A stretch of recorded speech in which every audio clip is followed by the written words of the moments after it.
When using a power miter saw, you often cut a board to fit and discover that it's just a bit too long. So I'm going to show you a trick on how to remove just a tiny bit of wood for a perfect fit every time.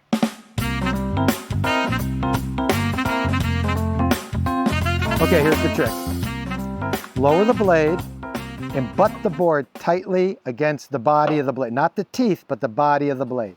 Then raise the saw and make the cut. You're removing just a teeny bit. In fact, let me show you. It doesn't seem like I'm removing any wood, but I'll show you that I am. I'll put a little mark, that's just some chalk, and I'll do it again. Lower the blade, butt it up against tight, make the cut.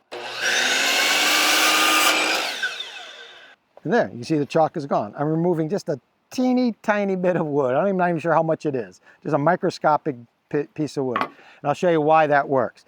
First, let me unplug the saw, because you should never be messing with the blade with the saw plugged in. Now, saw blades have tungsten carbide teeth. You see these little silver teeth that are welded to the body of the blade. And these teeth protrude on each side of the blade. They protrude out just a little bit, just a microscopic amount of the carbide protrudes beyond the body of the blade. So what's happening is when I butt it up against the blade, and when you go to make the cut, you can see it's just barely touching the wood.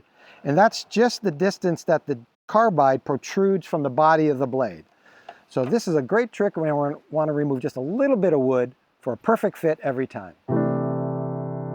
If you enjoyed this video, please support us by liking and subscribing. And I'd like to send a special shout out to our growing list of subscribers. Thank you very much. We appreciate each and every one of you.